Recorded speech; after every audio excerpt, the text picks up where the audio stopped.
കൃഷ്ണായ വാസുദേവായ ഹരേ പരമാത്മനേ പ്രണതക്ലേശനാശായ ഗോവിന്ദായ നമോ നമഃ. ഹരി ഓം. ശ്രീമദ് ഭാഗവത കഥാവിചാരത്തിൽ പ്രഥമസ്കന്ധത്തിലെ 18-ാം അധ്യായമാണ് നമ്മൾ കേട്ടുകൊണ്ടിരിക്കുന്നത്. അതിൽ സൂതൻ പരീക്ഷത്തിൻ്റെ ചരിത്രത്തെക്കുറിച്ച്, അദ്ദേഹം അശ്വമേധയാഗങ്ങൾ നടത്തിയതിനെക്കുറിച്ച്, അതുപോലെ തന്നെ ധർമ്മത്തെ വീണ്ടും പുനഃസ്ഥാപിച്ചതിനെക്കുറിച്ച്, കലിയെ ഒതുക്കിയതിനെക്കുറിച്ച് എല്ലാം പ്രതിപാദിച്ചു. അങ്ങനെ അദ്ദേഹം കലിയുടെ മഹത്വം കാരണമാണ് കലിയെ സംഹരിക്കാഞ്ഞത് എന്നും പറഞ്ഞു. കാരണം കലിയുഗത്തിന് ഏറ്റവും വലിയ ഒരു പുണ്യമെന്ന് പറയുന്നത്, പുണ്യത്തിൻ്റെ ഫലമെന്നുള്ളത് വേഗത്തിൽ കിട്ടും, പാപകർമ്മങ്ങളുടെ ഫലം താമസിച്ചേ അനുഭവപ്പെടൂ. മാത്രമല്ല, ഈ കലിയുഗത്തിൽ ചെറിയ പുണ്യപ്രവർത്തികൾക്കും മഹത്തായിട്ടുള്ള ഫലം കിട്ടും എന്നുള്ളതാണ് കലിയുടെ ഒരു സവിശേഷത. അതിന് കാരണം കലിയുഗത്തിൽ സത്പ്രവർത്തികൾ ചെയ്യുന്ന ആളുകളുടെ എണ്ണം കുറവാവുമെന്നുള്ളത് തന്നെയാണ്. മാത്രമല്ല, കൃതയുഗത്തിൽ 10,000 വർഷം ധ്യാനം ചെയ്യുന്നതും അല്ലെങ്കിൽ തപസ് ചെയ്യുന്നതും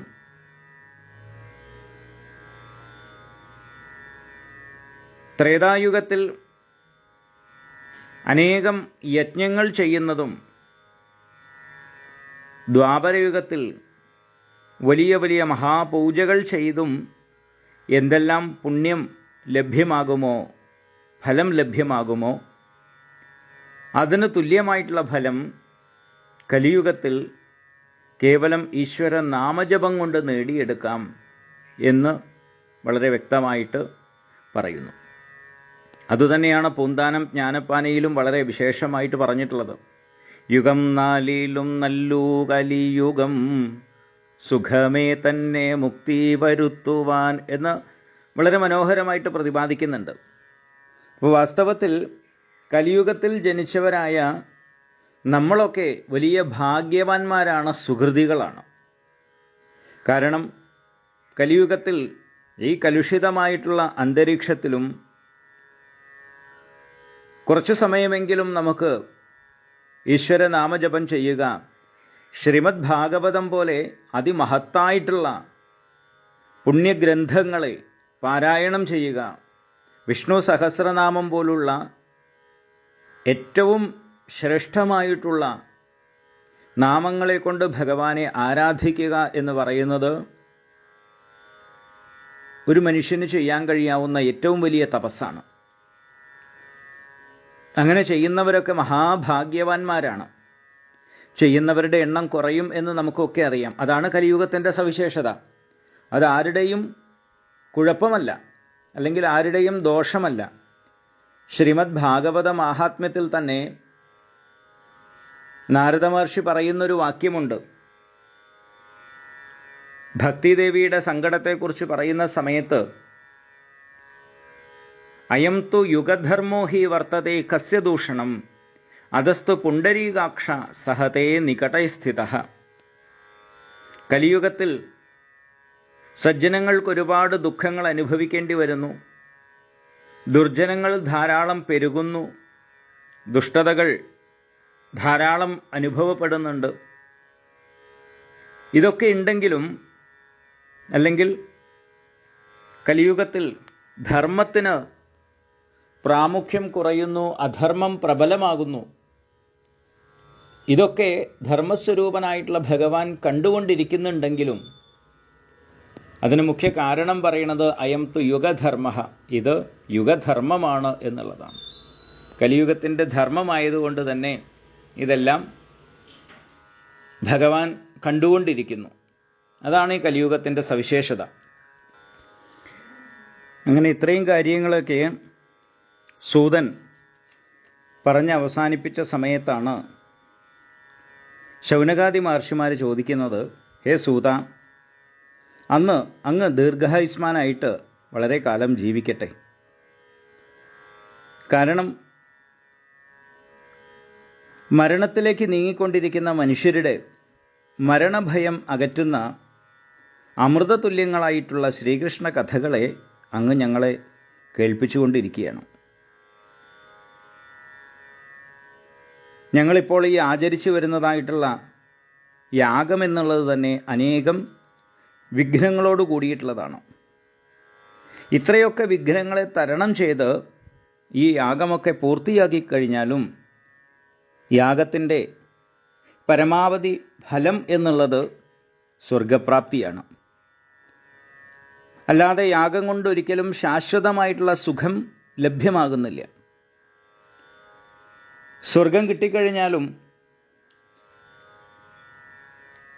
എത്ര കാലത്തെ അല്ലെങ്കിൽ എത്ര പുണ്യമുണ്ടോ അത്രയും കാലം മാത്രമേ സ്വർഗത്തിൽ ഇരിക്കാൻ സാധിക്കുന്നുള്ളൂ, സ്വർഗസുഖങ്ങൾ അനുഭവിക്കാൻ സാധിക്കുന്നുള്ളൂ. ക്ഷീണേ പുണ്യേ മർത്യലോകം വിശന്തി എന്ന് പറയുന്നുണ്ടല്ലോ. ആ പുണ്യം സമാപിച്ചു കഴിഞ്ഞാൽ വീണ്ടും ഭൂമിയിലേക്ക് വരേണ്ടി വരുന്നു. ഏതെങ്കിലും തരത്തിൽ ഏതെങ്കിലും ഒരു ജന്മം, അത് മനുഷ്യജന്മം തന്നെ ആവണമെന്ന് നിർബന്ധമൊന്നുമില്ല.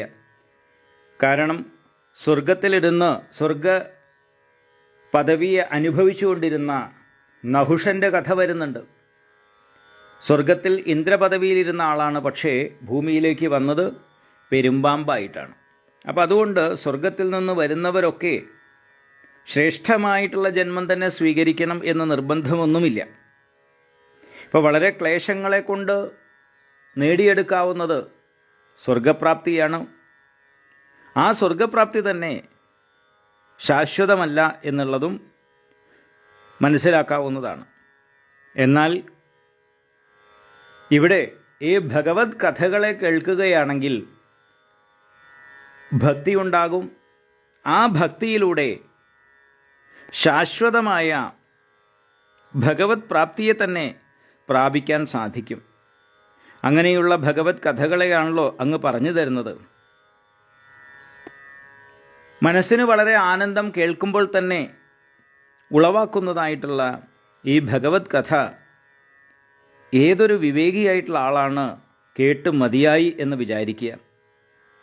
ഹേ സൂത, അങ്ങ് ഭഗവാനെ സർവാത്മന ആശ്രയിച്ചിട്ടുള്ള ആളാണ്. മഹത്തുക്കളുടെ പരമ ആശ്രയമായിരിക്കുന്ന ആ ഭഗവാന്റെ ഉദാരചരിതങ്ങൾ, അവയെ കേൾക്കാൻ അത്യാകാംക്ഷയോടെ ഇരിക്കുന്നതായിട്ടുള്ള ഞങ്ങൾക്ക് പറഞ്ഞു തന്നാലും, പരമഭക്തനും അതിബുദ്ധിമാനുമായിട്ടുള്ള പരീക്ഷിത്ത് ശ്രീശുക ബ്രഹ്മർഷി ഉപദേശിച്ച ജ്ഞാനം കൊണ്ട് മുക്തനായി തീർന്നുവല്ലോ. ഭഗവാന്റെ കഥകളോട് ബന്ധപ്പെട്ടവയായതുകൊണ്ട് തന്നെ ആ പരീക്ഷത്തിൻ്റെ ചരിത്രവും പുണ്യപ്രദമാണ്. അന്ധക്കരണ ശുദ്ധി ഉണ്ടാക്കുന്നതാണ്, യോഗത്തിൽ നിഷ്ഠ ഉണ്ടാക്കി തീർക്കുന്നതാണ്, ഭക്തന്മാരെ ആനന്ദിപ്പിക്കുന്നതാണ്. അതുകൊണ്ട് തന്നെ ആ പരീക്ഷത്തിൻ്റെ കഥയുടെ ബാക്കി ഭാഗം കൂടി ഞങ്ങൾക്ക് പറഞ്ഞു തരണം എന്ന് ശൗനകാദി മഹർഷിമാർ സൂതനോട് അഭ്യർത്ഥിക്കുന്നു. സൂതന് വളരെ സന്തോഷമായി.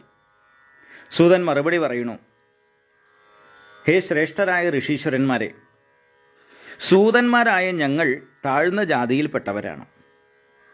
ഈ സൂതൻ എന്നുള്ളതൊരു വിഭാഗമാണ്. ഇവർക്ക് 2 തൊഴിലാണ് നിർദ്ദേശിക്കപ്പെട്ടിട്ടുള്ളത്. ഒന്ന് തേര് തെളിക്കുക എന്നുള്ളതും രണ്ടാമത്തത് പുരാണ കഥകളൊക്കെ പറയുക എന്നുള്ളതും. കാരണം ആ വംശത്തിലുള്ള ആളുകൾക്ക് തേര് തെളിക്കുന്നതിന് വിശേഷമായിട്ടുള്ളൊരു സാമർഥ്യമുണ്ട്. അതുകൊണ്ട് തന്നെ ഈ സൂതവംശത്തിലുള്ളവരെയാണ് അധികവും തേര് തെളിക്കുന്ന സൂതന്മാരായി നിയോഗിക്കുക, അല്ലെങ്കിൽ അതിന് പരിശീലനം കൊടുക്കുക. കാരണം അവർക്കത് ജന്മനാ തന്നെ പഠിക്കുന്നതിനുള്ള ഒരു പ്രാവീണ്യം കൂടുതലുണ്ട്. രണ്ടാമത് കഥകൾ പറയാനുള്ളൊരു സാമർഥ്യം ഈ സൂതൻ ആ വിഭാഗത്തിൽപ്പെട്ടവർക്ക് കൂടുതലാണ്. ചമൽക്കാരത്തോടുകൂടി കേൾക്കുന്നവർക്ക് ഹൃദ്യമായ രീതിയിൽ നല്ല കഥകളെ പറയുക എന്നുള്ളതും ഒരു വലിയ കഴിവാണ്, ഒരു കലയാണ്. ആ കലയിലും ഈ സൂതന് വളരെ പ്രാവീണ്യമുണ്ട് എന്നുള്ളതാണ്. പക്ഷെ അവർ താഴ്ന്ന ജാതിയാണ്. ക്ഷത്രിയന് ബ്രാഹ്മണ സ്ത്രീയിൽ ഉണ്ടാകുന്നവരാണ് സൂതൻ എന്ന് പറയപ്പെടുന്നത്. പ്രതിലോമമായിട്ട് ജനിക്കുന്നവരാണ്. അപ്പോൾ താണകുലത്തിൽപ്പെട്ടവനായി ജനിച്ചുവല്ലോ എന്ന ദുഃഖം എന്നെ വല്ലാതെ പീഡിപ്പിച്ചിരുന്നു. സ്വാഭാവികമായിട്ടും അങ്ങനെയാണല്ലോ. ഒരു താഴ്ന്ന വിഭാഗത്തിലാകുന്ന സമയത്ത് അവർക്കൊരു അപകർഷതാബോധം സ്വാഭാവികമായിട്ടുണ്ടാവും. എന്നാൽ ഇന്ന് ആ ദുഃഖവും മനോവ്യഥയും ഒക്കെ നിശേഷം നീങ്ങിയിരിക്കുന്നു. കാരണം മഹാത്മാക്കളായ നിങ്ങളോടുള്ള സത്സംഗം സാധിക്കാനും നിങ്ങളുടെ അഭിനന്ദനത്തിനും അനുഗ്രഹത്തിനും പാത്രീഭൂതനായി തീരാനും കഴിഞ്ഞുവല്ലോ. അതുകൊണ്ട് തന്നെ എൻ്റെ ജന്മം സഫലമായതായിട്ട് ഞാൻ കരുതുന്നു. ഇവിടെ വളരെ മനോഹരമായിട്ടുള്ള ഒരു ആശയത്തെ വേദവ്യാസ മഹർഷി ഭംഗ്യന്തരേണ പ്രകടമാക്കുകയാണ് ചെയ്യുന്നത്. ഏതൊരു മനുഷ്യനും അവൻ്റെ കുലമഹിമ കൊണ്ടോ അവൻ്റെ ജാതിവിശേഷം കൊണ്ടോ മറ്റുമൊന്നുമല്ല ശ്രേഷ്ഠനായിത്തീരുന്നത്, കർമ്മങ്ങളെ കൊണ്ടാണ്. നമുക്കറിയാം, നമ്മുടെ ഭാരതത്തിൽ തന്നെ എത്രയോ ശ്രേഷ്ഠരായിട്ടുള്ള ആളുകൾ അവർ ശ്രേഷ്ഠരായി മാറിയത്, ആദരണീയരായി മാറിയത് അവരുടെ കർമ്മങ്ങളെ കൊണ്ടാണ്. ജനിച്ചത് വളരെ താഴ്ന്ന വിഭാഗത്തിൽപ്പെട്ട ആളുകളുണ്ട്. വടക്കേ ഇന്ത്യയിലാണെങ്കിൽ രവിദാസ് തുടങ്ങിയിട്ടുള്ള ആളുകൾ, അതുപോലെ തന്നെ മഹാരാഷ്ട്രയിൽ ധാരാളം ഭക്തന്മാരുണ്ട്. അവർ കുടമുണ്ടാക്കുന്ന ആളുകളുണ്ട്. അതുപോലെ ഏറ്റവും താഴ്ന്ന വിഭാഗത്തിൽപ്പെട്ട എത്രയോ ഭക്തന്മാരെ നമുക്ക് കാണാം. വടക്കേ ഇന്ത്യയിലാകട്ടെ, നമ്മുടെ തെക്കേ ഇന്ത്യയിലാവട്ടെ. വാസ്തവത്തിൽ ഏറ്റവും താഴ്ന്ന കുലത്തിൽ ജനിച്ചിട്ടുള്ള ആളുകളാണെങ്കിൽ കൂടി അവരുടെ ആ ഭക്തി കൊണ്ട്, അല്ലെങ്കിൽ അവരുടെ ജ്ഞാനമഹിമ കൊണ്ട്, അല്ലെങ്കിൽ അവരുടെ ആ കർമ്മങ്ങളെ കൊണ്ട് അനേകം പേർ ആരാധിക്കുന്ന തരത്തിൽ വളരെ ശ്രേഷ്ഠരായി തീർന്നു. നമ്മുടെ കേരളത്തിലാണെങ്കിലും ശരി, ഏറ്റവും മോശമായിട്ടുള്ളൊരു കാലഘട്ടത്തിലായിരുന്നു നാരായണ ഗുരുദേവൻ ജനിച്ചത്. ആ ഈഴവ സമുദായത്തെ ഏറ്റവും ശ്രേഷ്ഠമാക്കി കൊണ്ടുവരുന്നതിൽ വലിയ ഉദാത്തമായ സ്ഥാനം വഹിച്ച ആളാണ് നാരായണ ഗുരുദേവൻ.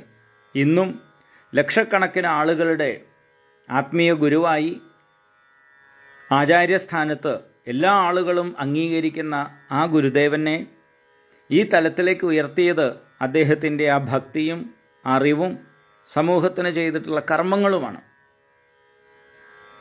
അതുപോലെ തന്നെ മാതാ അമൃതാനന്ദമയി ദേവി, വലിയ വിദ്യാഭ്യാസമില്ല, സൗന്ദര്യമില്ല, ഏറ്റവും താഴ്ന്നതായിട്ടുള്ളൊരു മുക്കുവ കുലത്തിലാണ് ജനിച്ചത്.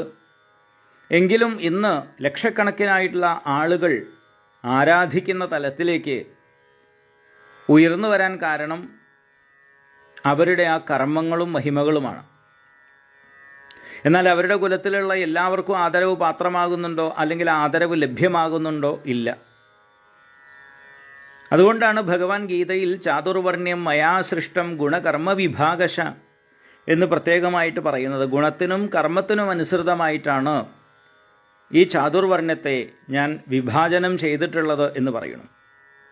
അപ്പം അതുകൊണ്ട് തന്നെ ഒരു കാര്യം വളരെ വ്യക്തമായിട്ടുള്ളതാണ്, നമ്മുടെ ധർമ്മശാസ്ത്രങ്ങളെല്ലാം നിർദ്ദേശിക്കുന്നത് കർമ്മമാണ് ഒരാളെ മഹത്തരമാക്കി തീർക്കുന്നത്. അത് ഏറ്റവും താഴ്ന്ന കുലത്തിൽ ജനിച്ച ഒരാളാണെങ്കിലും ഉത്കൃഷ്ടമായിട്ടുള്ള കർമ്മങ്ങളാണ്, ചരിത്രം ഓർമ്മിക്കുന്ന രീതിയിലുള്ള പ്രവൃത്തികളാണ് അദ്ദേഹം അനുവർത്തിക്കുന്നത്, പിന്തുടരുന്നത് എങ്കിൽ അയാളെ ലോകം ആദരിക്കും, ലോകം വാഴ്ത്തും, സമൂഹം ഓർമ്മിക്കും. എന്നാൽ ഉന്നത കുലത്തിൽ ജനിച്ചിട്ടും നിന്ദ്യമായിട്ടുള്ള കർമ്മങ്ങളാണ് ചെയ്യുന്നത് എന്നുണ്ടെങ്കിൽ അയാളെ നികൃഷ്ടനായിട്ട് മാത്രമേ കണക്കാക്കൂ. ലോകം ഒരിക്കലും അവരെ ആദരിക്കില്ല. അതുകൊണ്ട് ആരും അപകർഷരായി തീരേണ്ട കാര്യമില്ല എന്നും ഇവിടെ വേദവ്യാസ മഹർഷി നമ്മളെ ഓർമ്മിപ്പിക്കുകയാണ്. ആരും മോശക്കാരല്ല. മോശമായി തീരുന്നത് നമ്മൾ മോശമായിട്ടുള്ള കർമ്മങ്ങൾ ചെയ്യുമ്പോൾ മാത്രമാണ്. അതുകൊണ്ടാണല്ലോ ഗീതയിൽ നമുക്കൊക്കെ ഒരു ആശ്വാസവാക്കായിട്ട് പറയുന്നത്, അപിചേത്സു ദുരാചാരോ ഭജതേ മാം അനന്യഭാഗ്. ഏറ്റവും വലിയ മഹാപാപിയായിട്ടുള്ള ഒരാളാണെങ്കിൽ കൂടി അയാൾക്കും ജീവിതത്തിൽ ഉയർന്നു വരാനുള്ള സാധ്യതയുണ്ട്. പക്ഷേ അയാളുടെ കർമ്മങ്ങളെ നന്നാക്കിയെടുക്കണമെന്ന് മാത്രം. ആ കർമ്മങ്ങളെ നന്നാക്കുന്നതിനുള്ള ഏറ്റവും നല്ല ഉപായമാണ് ഭക്തി എന്നുള്ളത്. ആ ഈശ്വരഭക്തി നമ്മുടെ ഉള്ളിൽ ഉദയം ചെയ്യുകയാണെങ്കിൽ നമ്മുടെ അന്ധഃകരണം ക്രമേണ ശുദ്ധമായി തീരും. നന്മയുടെ ഉദയം നമ്മുടെ മനസ്സിലുണ്ടാകും. ആ നന്മയുടെ ഉദയം നമ്മുടെ ഉള്ളിലുണ്ടാകുന്ന സമയത്ത് നമുക്ക് വീണ്ടും വിചാരത്തിനുള്ളതായ ഒരു സാധ്യത വന്നു ചേരും. താൻ ചെയ്യുന്ന കർമ്മങ്ങൾ ശരിയാണോ, ഇതുകൊണ്ട് തനിക്കോ മറ്റുള്ളവർക്കോ ഗുണമാണോ ദോഷമാണോ ഉണ്ടാവുക തുടങ്ങിയ ഒരു വീണ്ടും വിചാരത്തിന് നമുക്ക് സാധ്യത ഉണ്ടാകുന്നു. അങ്ങനെ അയാൾക്ക് തൻ്റെ കർമ്മങ്ങളിലൂടെ ഉയരാൻ സാധിക്കും. അതുകൊണ്ടാണ് ഇവിടെ ഈ സൂതനും പറയുന്നത്, വാസ്തവത്തിൽ വളരെ താഴ്ന്ന ഒരു കുലത്തിലായതുകൊണ്ട് തന്നെ എനിക്ക് ഒരു അപകർഷതയുണ്ടായിരുന്നു.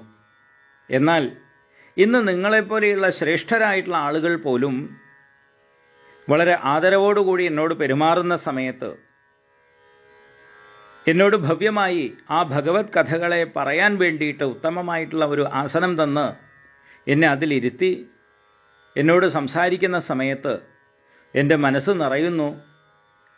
ലോകത്തെ ഏറ്റവും ശ്രേഷ്ഠനായിട്ടുള്ളൊരു വ്യക്തികളുടെ കൂട്ടത്തിൽപ്പെട്ട ഒരാളാണ് ഞാൻ എന്ന് എനിക്ക് തോന്നുന്നു. അപ്പോൾ ഇവിടെയും നമുക്ക് വേറൊരു കാര്യം കൂടി പറയുന്നുണ്ട്. നമ്മളെ ആരെങ്കിലും ആരാധിക്കുന്നുണ്ടെങ്കിൽ, അല്ലെങ്കിൽ നമ്മളെ ആരെങ്കിലും ബഹുമാനിക്കുന്നുണ്ടെങ്കിൽ അത് നമ്മളെന്നുള്ള വ്യക്തിയെയല്ല, മറിച്ച് നമ്മുടെ കഴിവുകളെയാണ്. ഒരാൾ പാട്ട് പാടുന്നുണ്ട്, ആ പാട്ട് പാടുന്ന ആൾക്ക് ധാരാളം കയ്യടി കിട്ടുന്നുണ്ട് എങ്കിൽ ആ സംഗീതത്തിനെയാണ് ആരാധിക്കുന്നത്, ആ വ്യക്തിയല്ല. എന്നാണോ അദ്ദേഹം വികലമായിട്ട് പാട്ടുപാടാൻ തുടങ്ങുന്നത്, ഈ കയ്യടി മുഴുവൻ കൂക്കുവിളികളായും അപഹാസ്യങ്ങളായും മാറുമെന്നുള്ളത് നിസ്സംശയം പറയാം. അപ്പം അതുകൊണ്ട് നമ്മൾ ആരെങ്കിലുമൊക്കെ ഏതെങ്കിലും തരത്തിൽ യോഗ്യരാണ് എന്നുണ്ടെങ്കിൽ, ശ്രേഷ്ഠരായി തീരുന്നു എങ്കിൽ അതിൽ നമ്മുടെ കഴിവാണ് എന്ന് പറഞ്ഞ് അഹങ്കരിക്കേണ്ട കാര്യമില്ല എന്നും അവിടെ ഓർമ്മിപ്പിക്കുകയാണ്. മറിച്ച് നമ്മളിലുള്ള ഏതോ ചില നന്മകളുടെ പ്രതിഫലനമാണ് ഈ മറ്റുള്ളവർ നമുക്ക് നൽകുന്നതായിട്ടുള്ള പ്രോത്സാഹനവും അതുപോലെ ആരാധനയുമെല്ലാം. അത് നമ്മളെന്നുള്ള വ്യക്തിക്കുള്ളതല്ല, മറിച്ച് ആ നന്മകൾക്കുള്ളതാണ്, ആ കഴിവുകൾക്കുള്ളതാണ്. അപ്പം അതുകൊണ്ട് ആ കഴിവുകൾ നൽകിയതായിട്ടുള്ള ഈശ്വരനോട് കൃതജ്ഞത ഉള്ളവരായി തീരുക. അതുപോലെ തന്നെ മറ്റു കഴിവുകളെ വികസിപ്പിക്കാൻ ശ്രമിക്കുക, വിനയാന്വിതരായി തീരുക. ഇതാണ് വേണ്ടത്. അല്ലാതെ ഏതെങ്കിലും ഒരു കഴിവിൻ്റെ പേരിൽ എവിടെയെങ്കിലും ആദരിക്കപ്പെടുകയോ ബഹുമാനിക്കപ്പെടുകയോ ചെയ്യുന്നുണ്ടെങ്കിൽ അതിൽ തൻ്റെ കഴിവാണെന്ന് വിചാരിച്ച് ഒരിക്കലും അഹങ്കരിക്കരുത് എന്നുള്ളതായിട്ടുള്ള ഒരു സൂചനയും നമുക്ക് വേദവ്യാസ മഹർഷി നൽകുന്നു. ഇതെല്ലാം നമ്മുടെ ജീവിതത്തിലേക്ക് വളരെ അനിവാര്യമായിട്ടുള്ള ഓർമ്മപ്പെടുത്തലുകളായതുകൊണ്ടാണ് അത് എടുത്തു പറഞ്ഞത് എന്ന് മാത്രം. അങ്ങനെ ഇവിടെ സൂതൻ വീണ്ടും പറയുന്നു, അവസാനമില്ലാത്ത ശക്തികളോട് കൂടിയവനും അസംഖ്യം ഗുണങ്ങളോട് കൂടിയവനുമായതിനാലാണല്ലോ ഭഗവാനെ അനന്തൻ എന്ന് പറയുന്നത്. അങ്ങനെയുള്ള ഭഗവാന്റെ തിരുനാമങ്ങളെ ഭക്തിപൂർവം കീർത്തിക്കുന്നവരായ നിങ്ങളോട് സംഭാഷണം ചെയ്യാൻ കഴിഞ്ഞതോടെ എൻ്റെ അപകർഷതാബോധം നിശേഷം നീങ്ങിയിരിക്കുന്നു. തന്നെ ആശ്രയിക്കുന്ന ദേവന്മാരെ പോലും ഉപേക്ഷിച്ച് ലക്ഷ്മി ഭഗവതി ഭഗവാൻ ശ്രീഹരിയെ സദാ ആശ്രയിച്ചു കഴിയുന്നു എന്നതിൽ നിന്ന് തന്നെ അദ്ദേഹത്തിൻ്റെ ഗുണങ്ങളും മഹാത്മ്യങ്ങളുമൊക്കെ ഏതാണ്ട് ഊഹിക്കാൻ സാധിക്കുന്നതാണ്. ഭഗവാന്റെ പാതാരവിന്ദങ്ങളിൽ നിന്ന് ഉദ്ഭവിച്ചതായ ഗംഗാനദി ബ്രഹ്മാവ് ഉൾപ്പെടെയുള്ള ലോകരെ മുഴുവൻ ശുദ്ധീകരിച്ചുകൊണ്ടിരിക്കുന്നു. അപ്രകാരം ഉള്ളതായ മുകുന്ദനല്ലേ ഭഗവാൻ എന്ന പേരിന് എല്ലാ വിധത്തിലും അനുയോജ്യനായിട്ടുള്ളത്. ആ അപാര മഹിമാതിരേകത്തോടു കൂടിയതായിട്ടുള്ള ഭഗവാന്റെ കഥകളിൽ നിങ്ങൾക്ക് താല്പര്യമുണ്ടായത് തന്നെ സുകൃതവിശേഷത്താലാണ്, അല്ലെങ്കിൽ പുണ്യത്താലാണ്. തേജസ്വികളായ ഋഷികളെ, നിങ്ങൾ എന്നോട് ഭഗവത് കഥകൾ പറഞ്ഞു തരണം എന്ന് ആജ്ഞാപിച്ചുവല്ലോ. അതിനെ മാനിച്ച് എൻ്റെ കഴിവനുസരിച്ച് ഞാൻ പറയാം. ഓരോരുത്തർക്കും ഓരോ സാമർഥ്യമാണ്. അതിനൊരു ദൃഷ്ടാന്തം ഇവിടെ സൂചിപ്പിക്കുന്നത്, ആകാശത്തിൽ പക്ഷികൾ പറക്കുന്നുണ്ട്. എല്ലാ പക്ഷികൾക്കും ഒരുപോലെ പറക്കാൻ സാധിക്കില്ല. പക്ഷമുള്ളതുകൊണ്ടാണ് അതിനെ പക്ഷി എന്ന് പറയുന്നത്. പക്ഷം എന്ന് പറഞ്ഞു കഴിഞ്ഞാൽ ചിറക്. ചിറക് ഉപയോഗിച്ച് പറക്കുന്നവ ഒക്കെ പക്ഷികളാണ്. ആ ഒരു രീതിയിൽ നോക്കിക്കഴിഞ്ഞാൽ ഗരുഡനും പക്ഷിയാണ്, കാക്കയും പക്ഷിയാണ്, കോഴിയും പക്ഷിയാണ്. ഗരുഡൻ ആകാശത്ത് വളരെ ഉയരത്ത് സഞ്ചരിക്കുന്നുണ്ട്. വളരെ സമയം ആകാശത്ത് പറക്കാൻ അതിന് സാധിക്കും. ദേശാടന പക്ഷികളൊക്കെ എത്രയോ ആയിരക്കണക്കിന് കിലോമീറ്ററുകൾ പറന്ന് നമ്മുടെ നാട്ടിലൊക്കെ വന്നു പോകുന്നത് നമുക്കറിയാം. നമ്മുടെ വീട്ടിലുള്ള കോഴിയും പറക്കാറുണ്ട്. കോഴിക്ക് അതുപോലെ ഗരുഡൻ പറക്കുന്നത് പോലെയോ മറ്റു പക്ഷികൾ പറക്കുന്നത് പോലെയോ ഒന്നും പറക്കാൻ സാധിക്കില്ല. പക്ഷേ അവയും പറക്കുന്നുണ്ട്. അത് അതിൻ്റെ കഴിവനുസരിച്ച് പറക്കുന്നു എന്ന് മാത്രം, അത്രയേ ഉള്ളൂ. അപ്പോൾ ഗരുഡനെ പോലെ ഉയർന്നും വേഗത്തിലും ചെറുപക്ഷികൾക്കൊരിക്കലും പറക്കാൻ കഴിയില്ല, എങ്കിലും അവയും പറക്കുന്നുണ്ടല്ലോ. അതുപോലെ യഥാശക്തി ഞാൻ പരീക്ഷത്തിൻ്റെ കഥയും അതിനോട് ബന്ധപ്പെട്ട ഭഗവൻ മഹിമകളും എന്നാൽ കഴിയുന്ന രീതിയിൽ പറഞ്ഞു തരാം എന്ന് പറയുന്നു. ഇത് സൂതൻ്റെ ആ ഒരു വിനയത്തെയാണ് കാണിക്കുന്നത്. അപ്പോൾ എപ്പോഴും നമ്മൾ വിനയമുള്ളവരായി തീരുക എന്നുള്ളതാണ്. ഗർവമല്ല നമുക്ക് വേണ്ടത്. എന്തെങ്കിലും കഴിവുകൾ നമുക്കുണ്ടെങ്കിൽ, മറ്റുള്ളവർ നമ്മളെ ആദരിക്കുന്നുണ്ടെങ്കിൽ അതിൽ ദുരഭിമാനമോ ഗർവമോ അല്ല വേണ്ടത്, മറിച്ച് നമുക്കൊരു വിനയമാണ് വേണ്ടത് എന്നുകൂടി കാണിച്ചു തരുന്നു. അങ്ങനെ അദ്ദേഹം കഥകളെ പറഞ്ഞു കൊടുക്കാൻ തുടങ്ങുകയാണ്. പരീക്ഷിത്ത് മഹാരാജാവ് 30 കൊല്ലം ധർമ്മനിഷ്ഠയോടെ രാജ്യം ഭരിച്ചു. അദ്ദേഹത്തിന് 66 വയസ്സായി. അക്കാലത്ത് ഒരു ദിവസം അദ്ദേഹം കാട്ടിൽ നായാട്ടിന് പോയി. ഒരു മാനിൻ്റെ പിന്നാലെ കുറേ ദൂരം അദ്ദേഹം കുതിരപ്പുറത്ത് സഞ്ചരിച്ചു. ആ സഞ്ചരിച്ച സമയത്ത് തന്നെ കൂട്ടത്തിൽ നിന്നൊക്കെ വിട്ടുപോയി. അങ്ങനെ കുറേ ദൂരം സഞ്ചരിച്ചു. മാനിന് കിട്ടിയതുമില്ല. രാജാവിനാണെന്നുണ്ടെങ്കിൽ കഠിനമായിട്ടുള്ള വിശപ്പും ദാഹവും ഒക്കെ വന്നു. സമീപത്ത് കിണറോ തടാകമോ നദിയോ ഒന്നും കാണാനില്ല. നല്ല വിശപ്പുണ്ട്, ദാഹമുണ്ട്, ക്ഷീണമുണ്ട്. അങ്ങനെ രാജാവ് പരിസരം നിരീക്ഷിക്കുമ്പോഴാണ് ദൂരെയായിട്ട് ഒരു ആശ്രമം കണ്ടത്. ശമീകൻ എന്ന മഹർഷിയുടെ ആശ്രമമായിരുന്നു അത്. പരീക്ഷിത്ത് ആശ്രമത്തിലേക്ക് ചെന്നു. അങ്ങനെ ചെന്ന് അവിടെ വിളിച്ചു ചോദിക്കുന്നുണ്ട്, ഇവിടെ ആരെങ്കിലും ഉണ്ടോ എന്ന്. സ്വാഭാവികമായും പുറമേ നിന്ന് അദ്ദേഹം വിളിച്ചു ചോദിക്കുന്നു. ഞാൻ കാട്ടിൽ വഴിതെറ്റി വന്നു, നായാട്ടിന് വന്നതാണ്, പരീക്ഷിത്ത് ചക്രവർത്തിയാണ് എന്നൊക്കെ പറയുന്നുണ്ട്.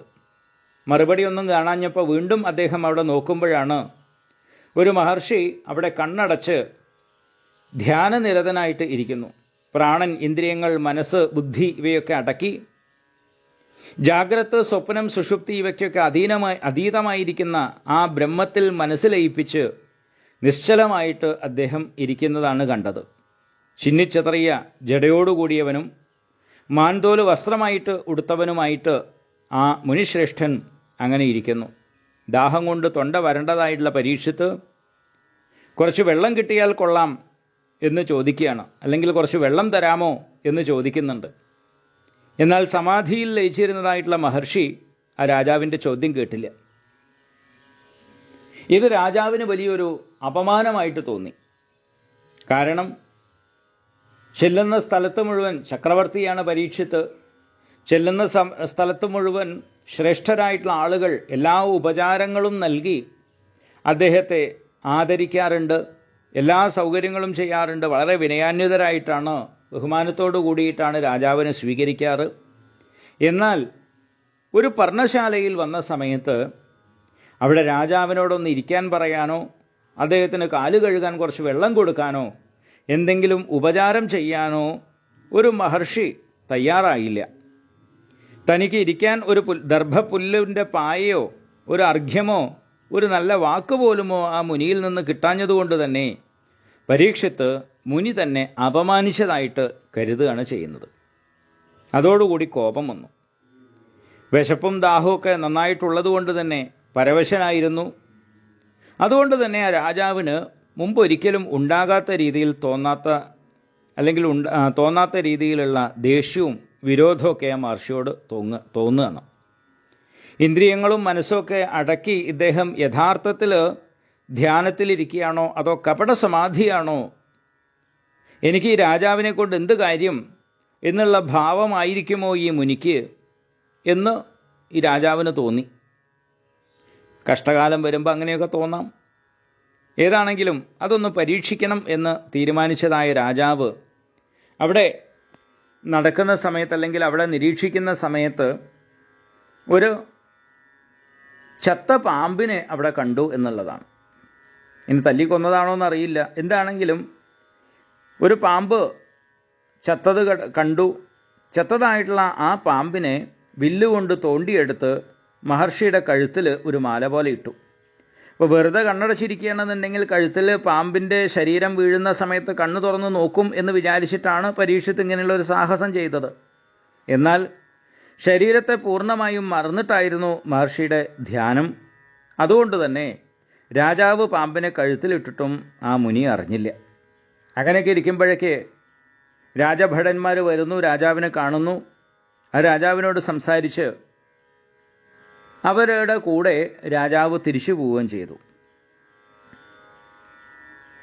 തിരിച്ചു പോകുന്ന സമയത്ത് രാജാവിൻ്റെ മനസ്സിൽ ഒരു കുറ്റബോധം അല്ലെങ്കിൽ ഒരു അപരാധബോധം പോകുന്ന വഴിക്ക് അദ്ദേഹത്തിൻ്റെ മനസ്സിലുണ്ട്.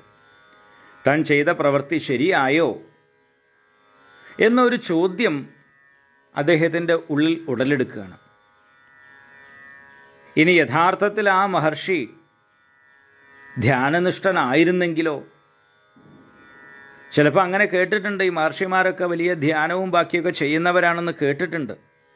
അപ്പോൾ ഈ മഹർഷി ശരിക്കും ഒരു ധ്യാനനിഷ്ഠയിലായിരുന്നു എങ്കിൽ താൻ ചെയ്തത് വലിയൊരു അപരാധമായി തീരില്ലേ എന്നൊക്കെ ചിന്ത അദ്ദേഹത്തിൻ്റെ മനസ്സിലുണ്ട്. പക്ഷെ അപ്പോഴേക്കും കുറേ പോയിരുന്നു, കൊട്ടാരത്തിലേക്ക് എത്താറായിട്ടുണ്ടായിരുന്നു. അതുകൊണ്ട് തന്നെ തിരിച്ചൊന്നും ചെയ്യാൻ കഴിയില്ല. അങ്ങനെ രാജാവ് കൊട്ടാരത്തിലെത്തി. കുളിയൊക്കെ കഴിഞ്ഞു, ഭക്ഷണമൊക്കെ കഴിഞ്ഞു. പക്ഷേ രാജാവിൻ്റെ ഉള്ളിൽ വലിയൊരു നീറ്റലായിട്ട് തൻ്റെ പ്രവൃത്തി അനുഭവപ്പെടുകയാണ്. താൻ എന്തോ വലിയൊരു തെറ്റ് ചെയ്തു എന്നുള്ളതായ ഒരു ചിന്ത രാജാവിനെ വേട്ടയാടുകയാണ്.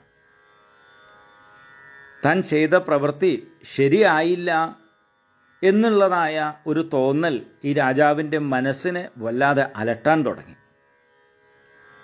ആ മഹർഷി ശരിക്കും ധ്യാനത്തിലിരുന്ന ഒരു മഹാത്മാവായിരുന്നു എങ്കിൽ താൻ ചെയ്തത് വലിയൊരു അപരാധമാണ് എന്നുള്ള കുറ്റബോധം ഒരു നീറ്റലായി രാജാവിൻ്റെ മനസ്സിനെ വല്ലാതെ ബാധിച്ചു.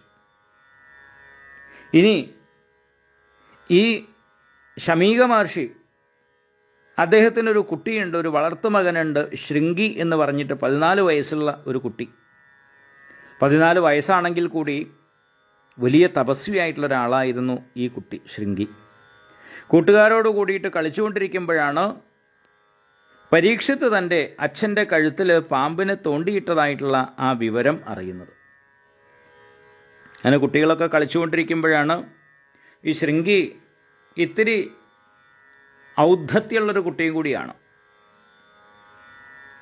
അതായത് തൻ്റെ കഴിവിലും സാമർഥ്യത്തിലൊക്കെ അമിത വിശ്വാസമുള്ള, അല്പം പൊങ്ങച്ചം എന്ന് പറയുന്ന രീതിയിലുള്ളൊരു സ്വഭാവത്തോടു കൂടിയ ഒരു കുട്ടി കൂടിയാണ്. പേര് പോലെ തന്നെ ശൃംഗി എന്ന് പറഞ്ഞു കഴിഞ്ഞാൽ കൊമ്പൻ എന്നൊരർത്ഥം കൂടിയുണ്ട്. വമ്പ് പറയുന്ന സ്വഭാവം ചിലർക്കൊക്കെ ഉണ്ടാവാറുണ്ടല്ലോ. അങ്ങനെ ആ കൂട്ടുകാരോടുകൂടി കളിച്ചുകൊണ്ടിരിക്കുമ്പോഴാണ് തൻ്റെ അച്ഛൻ്റെ കഴുത്തിൽ രാജാവ് ചത്ത പാമ്പിനെ ഇട്ടുപോയ വിവരം അറിയുന്നത്. അതോടുകൂടി തന്നെയും തൻ്റെ അച്ഛനെ രാജാവ് അപമാനിച്ചു എന്നുള്ളതായ ഒരു ചിന്തയിലേക്ക് മാറി. മറ്റുള്ളവരുടെ ഇടയിൽ അതൊരു പരിഹാസ കഥാപാത്രമായി മാറുന്നതായി ഈ ശൃംഗിക്ക് തോന്നി. പലപ്പോഴും അങ്ങനെയാണല്ലോ, നമ്മുടെ ഉള്ളിലും ചില ചിന്തകൾ ഉടലെടുക്കുന്ന സമയത്താണല്ലോ നന്മയാണെങ്കിലും തിന്മയാണെങ്കിലും ഒക്കെ വരിക. നമ്മുടെ തോന്നലുകളിൽ നിന്നാണല്ലോ പ്രവർത്തികളൊക്കെ ഉണ്ടാവുക. അപ്പോൾ ഈ കുട്ടിയായിട്ടുള്ള ശൃംഗിക്ക് തോന്നി, ഇത് മനഃപൂർവ്വം രാജാവ് ചെയ്തിട്ടുള്ള ഒരു പ്രവൃത്തിയാണ്, തൻ്റെ പിതാവിനെ അപഹസിച്ചതാണ്, അപമാനിച്ചതാണ്, അതിൻ്റെ പേരിൽ താനും അപമാനിക്കപ്പെട്ടതായി ഈ കൂട്ടുകാരുടെ ഇടയിൽ നിന്നതായിട്ടുള്ള ആ ശൃംഗിക്ക് തോന്നി. അതുകൊണ്ട് തന്നെ ആ കുട്ടി അതിന് പ്രതികാരം ചെയ്യാൻ തീരുമാനിക്കുകയാണ്. കോപം കൊണ്ട് ജ്വലിച്ചതായിട്ടുള്ള ആ കുട്ടി ശൃംഗി പറഞ്ഞു കൂട്ടുകാരോടൊക്കെ, അല്ലെങ്കിൽ ആത്മകഥം എന്നുള്ള രീതിയിൽ പറയുന്നു, പ്രജകളെ രക്ഷിക്കാൻ ചുമതലപ്പെട്ട രാജാവിൻ്റെ അധർമ്മ പ്രവൃത്തി നോക്കൂ, ആശ്ചര്യം. വീടിനെ രക്ഷിക്കാൻ ഏൽപ്പിക്കപ്പെട്ടവനായിട്ടുള്ള നായ ആ വീട്ടിനുള്ളിൽ പ്രവേശിച്ച് അവിടുത്തെ വീട്ടുകാർക്ക് കഴിക്കാനുള്ളതായ ആഹാരത്തെ തന്നെ മുഴുവൻ എടുത്തു കഴിക്കുന്നത് പോലെയുള്ള നീച പ്രവൃത്തിയല്ലേ ഈ രാജാവ് ചെയ്തിട്ടുള്ളത്?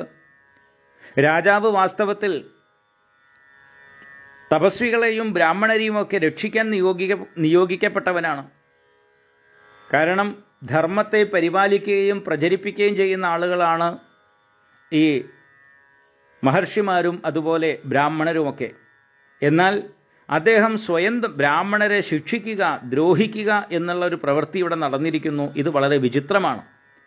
അധർമ്മികളെ ശിക്ഷിക്കാൻ അവതരിച്ചതായുള്ള ശ്രീകൃഷ്ണ ഭഗവാൻ അന്തർധാനം ചെയ്ത ശേഷം ധർമ്മത്തിന് വിരുദ്ധമായി പ്രവർത്തിച്ച ഈ രാജാവിനെ ഞാനിതാ ശിക്ഷിക്കാൻ പോകുന്നു, നിങ്ങളെൻ്റെ പ്രഭാവം കണ്ടോളൂ എന്ന് ആ കൂട്ടുകാരായിട്ടുള്ള ഋഷികുമാരന്മാരോടൊക്കെ പറഞ്ഞ് ശൃംഗി വളരെ കോപിഷ്ഠനായിട്ട് കൗശികി നദിയിൽ ഇറങ്ങി ആചമനം ചെയ്ത് കയ്യിൽ വെള്ളമെടുത്ത് പരീക്ഷത്തിനെ ശപിക്കുകയാണ്. ധർമ്മമര്യാദയെ ലംഘിച്ച് എൻ്റെ അച്ഛനെ അപമാനിച്ച പരീക്ഷത്തിനെ ഇന്നേക്ക് 7-ാം ദിവസം തക്ഷകൻ കടിച്ചു ഭസ്മമാക്കി തീർക്കും, ഇതിൽ യാതൊരു സംശയവുമില്ല എന്ന് പറഞ്ഞ് ശപിച്ചു. രാജാവിനെ ശപിച്ചതിന് ശേഷം ആ മുനികുമാരൻ ആശ്രമത്തിലേക്ക് ചെന്നു. മഹർഷി അപ്പോഴും ആ ചത്ത പാമ്പിൻ്റെ മാല കഴുത്തിലിട്ടുകൊണ്ട് അവിടെ ഇരിക്കുകയാണ്. അദ്ദേഹം അറിഞ്ഞിട്ടില്ല, ധ്യാനത്തിലാണ്.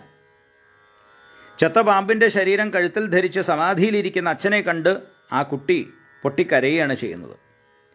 കാരണം മനസ്സിന് വലിയ ശക്തിയൊന്നുമില്ല, ആവേശം മാത്രമേ ഉള്ളൂ. അതുകൊണ്ട് തന്നെ വാസ്തവത്തിൽ അല്ലെങ്കിൽ അച്ഛൻ്റെ കഴുത്തിലുള്ള ആ പാമ്പിൻ്റെ മൃതശരീരം എടുത്ത് കളയാണ് വേണ്ടത്. അതിനൊന്നും തോന്നിയില്ല, അവിടെ ഇരുന്ന് കരയാൻ തുടങ്ങി. ആ മകൻ്റെ കരച്ചിൽ കേട്ടിട്ടാണ് ശമീക മഹർഷി സമാധിയിൽ നിന്ന് പതുക്കെ ഉണർന്നത്.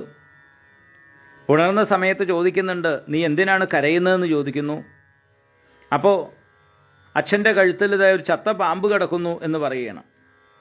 ഓ, അതിനാണോ നീ കരയുന്നതെന്ന് പറഞ്ഞ് വളരെ നിസ്സാരമായിട്ട് മഹർഷി അതിനെടുത്ത് കളയുന്നു.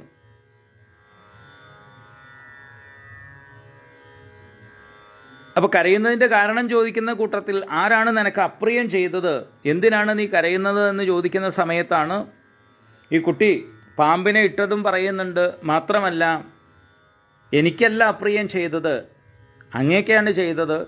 അങ്ങയുടെ കഴുത്തിൽ ചത്ത പാമ്പിനെ എടുത്തിട്ടത് രാജാവായിട്ടുള്ള ക്ഷത്രിയ അധമനായിരിക്കുന്ന ആ പരീക്ഷിത്താണ്. അതുകൊണ്ട് തന്നെ ഞാൻ ശപിക്കുകയും ചെയ്തു എന്ന് ഈ കുട്ടി പറയുന്നു. അപ്പോൾ ആ കഥ കുട്ടി പറഞ്ഞു കൊടുക്കുകയാണ്. ഞാനിവിടെ ഇല്ലാതിരുന്ന സമയത്ത് അച്ഛൻ സമാധിയിലായിരുന്നു. പരീക്ഷിത്ത് രാജാവ് ഇവിടെ വന്ന് അച്ഛനോട് വെള്ളം ചോദിച്ചു. മറുപടി കിട്ടാത്തതുകൊണ്ട് കോപിച്ചതായിട്ടുള്ള രാജാവ് അച്ഛൻ്റെ കഴുത്തിൽ ചത്ത പാമ്പിൻ്റെതായിട്ടുള്ള ശരീരത്തെ തോണ്ടിയിട്ടു. ഇതെല്ലാം ജ്ഞാനദൃഷ്ടി കൊണ്ട് കണ്ടതാണ് ഈ കുട്ടി.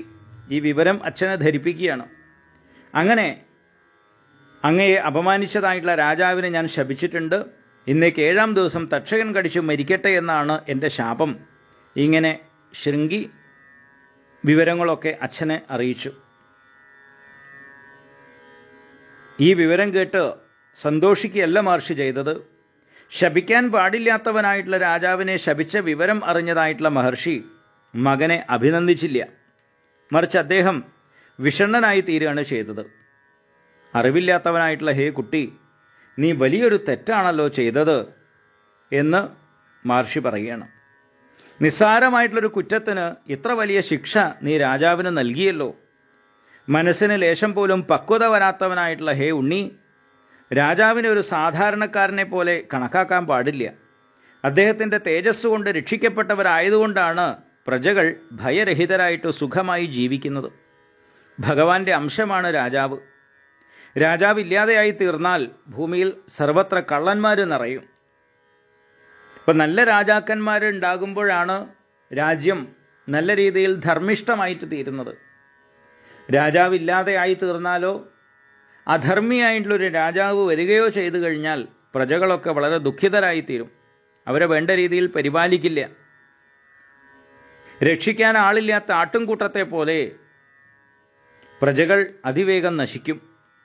രക്ഷിതാവായ രാജാവ് ഇല്ലാതെയായി കഴിഞ്ഞാൽ പ്രജകൾ പരസ്പരം ശകാരിക്കുകയും പരസ്പരം കൊല്ലുക വരെ ചെയ്യും.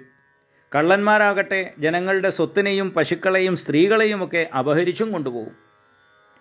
രാജാവിനെ ശപിച്ച് നശിപ്പിച്ച് രാജ്യത്തെ അരാജകവും പ്രജകളെ അനാഥരുമാക്കി തീർത്ത പാപം നിന്നെ ബാധിക്കില്ലേ കുട്ടി എന്ന് ചോദിക്കുകയാണ്. ഈ അനർത്ഥത്തിന് മുഴുവൻ കാരണക്കാരനായ നിനക്ക് വലിയ മഹാപാപം വന്നു ചേരില്ലേ? രാജാവില്ലാതെയായി കഴിഞ്ഞാൽ വേദത്തിൽ വിധിച്ച വർണ്ണാശ്രമ ധർമ്മങ്ങളൊക്കെ തീരെ ഇല്ലാതെയായിത്തീരും. പിന്നെ ജനങ്ങൾക്ക് ശരീരസുഖത്തിലും ധനത്തിലും മാത്രമായിരിക്കും താല്പര്യം. പലരും നിയമത്തെ ഭയപ്പെട്ടിട്ടാണല്ലോ അന്യായങ്ങൾ ചെയ്യാതിരിക്കുന്നത്. ഇതുപോലെ തന്നെ രാജശിക്ഷയെ ഭയപ്പെട്ടിട്ടും അനർത്ഥങ്ങൾ ചെയ്യാത്ത അനവധി ആളുകളുണ്ട്. അപ്പോൾ ധർമ്മത്തെ പരിപാലിക്കുക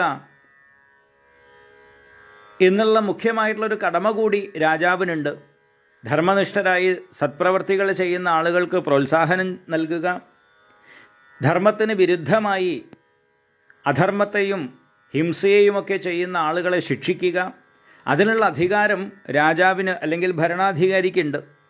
അപ്പോൾ ആ ഭരണാധികാരി അല്ലെങ്കിൽ രാജാവ് വേണ്ട രീതിയിൽ നല്ല ധാർമ്മികനായിട്ടുള്ള രാജാക്കന്മാർ ഭരിക്കുമ്പോഴാണ് ഈ വർണ്ണാശ്രമ ധർമ്മങ്ങളൊക്കെ നിലനിൽക്കുക. അതില്ലാതെയായി കഴിഞ്ഞാൽ ജനങ്ങൾക്ക് ശരീരസുഖത്തിലും ധനം സമ്പാദിക്കുന്നതിലും മാത്രമാവും താല്പര്യം. ധർമ്മം നഷ്ടപ്പെട്ടതായിട്ടുള്ള പ്രജകൾക്കിടയിൽ നായ്ക്കളുടെയോ കുരങ്ങന്മാരുടെയോ ഇടയിലുള്ളതുപോലെ തന്നെ വർണ്ണസങ്കരം സംഭവിക്കില്ലേ ഉണ്ണി? മൃഗങ്ങൾക്ക് വർണ്ണാശ്രമധർമ്മങ്ങൾ ഒന്നുമില്ലാത്തതുപോലെ തന്നെ പ്രജകളും വർണ്ണാശ്രമധർമ്മങ്ങൾ ഒന്നുമില്ലാതെ വെറും മൃഗപ്രായമായിത്തീരില്ലേ? അവരവർക്ക് ഇഷ്ടമുള്ളത് ചെയ്യാം, ചോദിക്കാൻ ആളില്ല എന്നുള്ളൊരവസ്ഥ വരില്ലേ? ധർമ്മം നശിച്ചു പോകുന്നൊരവസ്ഥ വരില്ലേ? പരീക്ഷിത്ത് ധർമ്മത്തെ രക്ഷിക്കുന്ന ചക്രവർത്തിയാണ്, മഹാകീർത്തിമാനാണ്, പരമഭക്തനാണ്, അശ്വമേധയാഗങ്ങൾ ചെയ്ത സുകൃതിയാണ്, ഋഷിമാർക്ക് തുല്യനായിട്ടുള്ള രാജാവാണ്. വിശപ്പും ദാഹവും സഹിക്കാൻ വയ്യാതെ വന്ന സമയത്ത് അദ്ദേഹത്തിന് സംഭവിച്ച ചെറിയൊരു തെറ്റ്, എൻ്റെ കഴുത്തിൽ പാമ്പിന് തോണ്ടിയിട്ടതായിട്ടുള്ള പ്രവൃത്തി, അതിന് അദ്ദേഹത്തെ നീ ഇത്ര വലിയ ശാപം ശപിച്ചതൊട്ടും ശരിയായില്ല എന്ന് ശമീകൻ തൻ്റെ മകനെ ശാസിച്ചു. മാത്രമല്ല ഭഗവാനോട് പ്രാർത്ഥിക്കാൻ തുടങ്ങി. എൻ്റെ ഈ കുട്ടി, ഇവൻ ചെറിയ കുട്ടിയാണ്, ബുദ്ധിക്ക് വേണ്ടത്ര പാകത വരാത്തവനാണ്. ഭക്തനായ പരീക്ഷത്തിനെ ശപിച്ചതായിട്ടുള്ള ഇവൻ്റെ ഈ തെറ്റിനെ സർവാത്മാവായിട്ടുള്ള ഭഗവാൻ ക്ഷമിച്ചരളണേ എന്ന് പ്രാർത്ഥിക്കുകയാണ്. പിന്നീട് സ്വയം പറയണു, തിരസ്കരിക്കുക, വഞ്ചിക്കുക, ശപിക്കുക, ശകാരിക്കുക, അടിക്കുക എന്നീ രൂപത്തിലൊക്കെ ഉപദ്രവിച്ചാലും ഭക്തന്മാർ അതിനങ്ങനെ പ്രതികാരം ചെയ്യാൻ നിൽക്കാറില്ല എന്ന് പറഞ്ഞുകൊണ്ട് തൻ്റെ മകൻ ചെയ്ത തെറ്റിനെ പറ്റിയിട്ടാണ് ശമീകമുനി വല്ലാതെ ദുഃഖിച്ചത്. രാജാവ് തന്നോട് ചെയ്ത അനീതിയെപ്പറ്റി അദ്ദേഹം ചിന്തിക്കുക പോലുണ്ടായില്ല. ഇതാണ് സജ്ജനങ്ങളുടെ ഒരു പ്രത്യേകത എന്നാണ് പറയുന്നത്. തനിക്ക് ജീവിതത്തിൽ എന്തെങ്കിലും സുഖദുഃഖങ്ങളൊക്കെ അനുഭവിക്കേണ്ടി വന്നു കഴിഞ്ഞാലും അതുകൊണ്ട് വലിയ സന്തോഷമോ സന്താപമോ അവർ അനുഭവിക്കാറില്ല.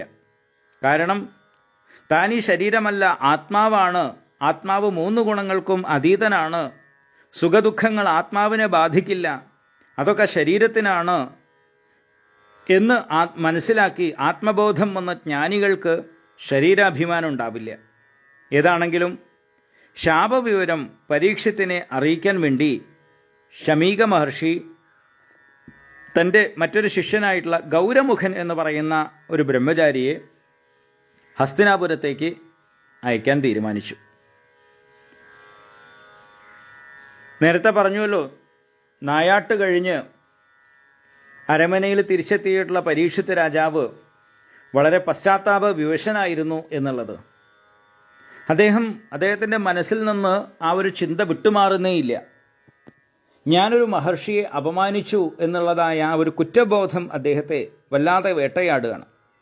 കാരണം ആ മഹർഷി കാട്ടിൽ അദ്ദേഹത്തിൻ്റെ പർണശാലയിൽ ഇരുന്ന് തപസ് ചെയ്യുന്ന സമയത്ത് താൻ അങ്ങോട്ട് പോയി അദ്ദേഹത്തെ അപമാനിക്കുകയാണ് ഉണ്ടായത്.